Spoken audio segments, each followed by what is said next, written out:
You know, we got done a little bit early, so we have about 5 to 10 minutes for some questions if anybody has a question for any of the panelists.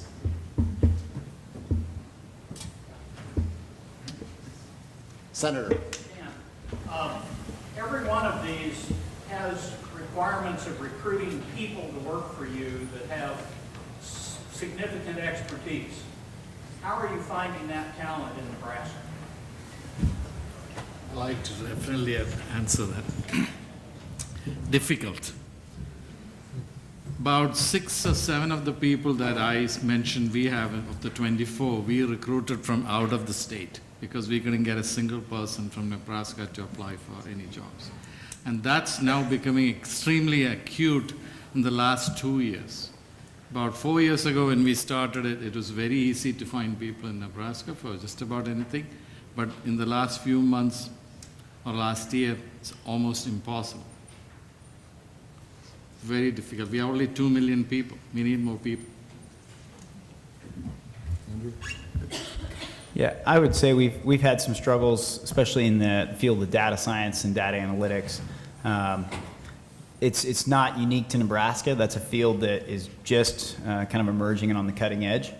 So for those positions, we really do have to look outside of Nebraska. The thing that we've been really fortunate is we do have a tremendous computer science program at the University of Nebraska. The RAKES program has done an amazing job preparing candidates for us. Not on my team slide. We actually have we had 3 interns. Right now we have 2 interns coming out of that program that are fantastic and will probably be long-term guys for us is the goal. So as we continue to develop those programs with the university, and we are working with the university on the data science side of it as well. So I think as we develop those programs, it'll be easier and easier. But there's always going to be specialty needs that we can't fill. And so we do look, and the great thing for us so far is Nebraska is a great place to recruit to. We were looking at a candidate who was also looking at Tesla and Google, and we could pay him significantly less, and he could buy a much nicer house here, and seems to enjoy living in Nebraska and the people here. So that's another great recruitment tool we do have when we need to go find those people. Yeah, we've had a couple great hires that I think we got a little lucky on. One was fresh out of school in Ohio that we were able to convince to come move to Nebraska with no connections, but he's loved it so far. The other one, she just so happened to have medical device expertise, but she wasn't working. She was actually here because her husband was in the military and they had been moved here, but it worked out that she was able to join the team. So I've gotten lucky on a couple different occasions, but we also at Centis are in a little bit of a fortunate position where we have the link to Theranova. And so I do rely on them quite a bit for specific expertise related to medical device development that we don't have in the state. My goal is to rely on them less and less over time, but yeah, right now it would be difficult not to have them as a partner. I know there's another question over here. Joseph? I was going to ask you, every business needs to worry about their competition, especially emerging businesses. What are you guys unique in your field, or are there competitors throughout the country who you worry about? So in the field of chest drainage, it's been a little bit overlooked by the major players. I think that they've undervalued what's there. It's almost become sort of a commoditized market. There are a couple of direct competitors to us, but we think our main value is in the intellectual property that we have. So we're very aggressive about filing patents and making sure that what we do patent is very valuable to the customer. That's the competition is there. Just about anything you do, there's somebody else doing it.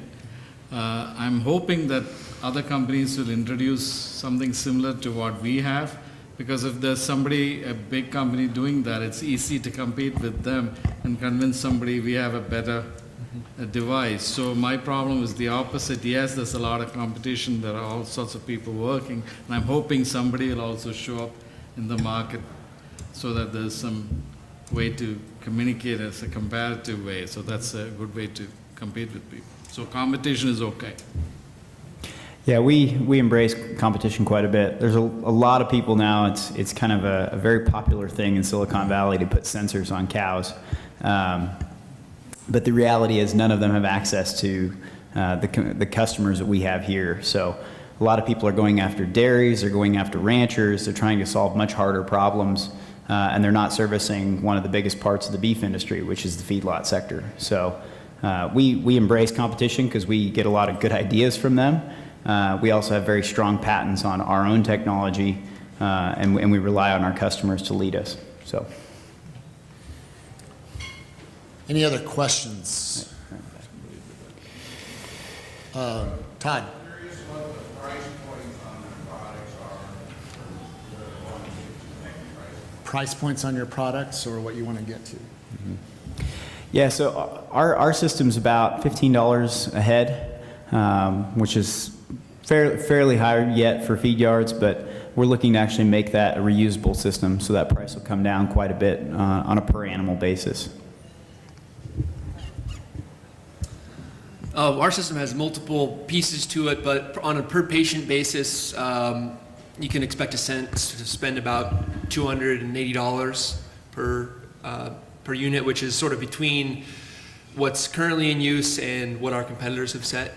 So it seems to be a number that would be pretty tenable. And you have some disposables along with that? Yeah, exactly. So we basically have a razor blade business model where we provide the monitors at very low cost in order to drive use of the actual disposable units on a per patient basis. Abe? Pricing is a good question.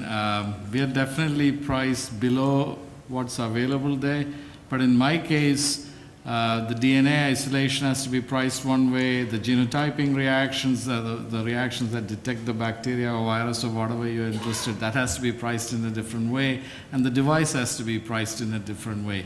So the way we try to convince people to go with our system is to show to them, hey, it's very easy to use, you don't need any lab tools, but most lab customers don't like to hear that. They want to have the flexibility to use what they have. So we have both options available, but we are very competitively priced.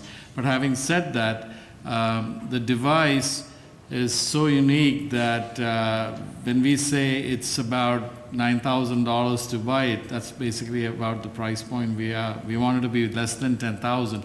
The nearest competition is about 22, so there's definitely an advantage. But again, the market accepts things one way, and you have to make sure that the market gets the correct message out to them. Probably have time for one more question. Deb? I'm just wondering who your ultimate customer is with the DNA identification device. Again, good question. Just about anybody who wants to work with DNA or RNA. In other words, we have shocked everybody from soil microbiologists to academic researchers in a medical school who treats eye disease like glaucoma, which I have, down to soil microbiology people are talking to us. So yeah, if you have DNA or RNA and you want to look at it, doesn't matter from what, that's our customer. So it's a very broad, which is bad. You know, as a startup, you want to start focusing on something. So we are now trying to focus on the ag market because that's something we are familiar with. So one of the things, Abe, I guess, with your device is instead of maybe a vet at a hog containment facility taking samples and sending them somewhere, now they'll be able to just test them on site and get results in 10 minutes. Yeah, the hog would be a good example, like the PRRS virus. If anybody is familiar with the PRRS virus, if you grow pigs, you know it's a big problem. So we are developing that test where instead of sending it out somewhere, you can actually check it right on the field, because that's a test that's done every day, basically.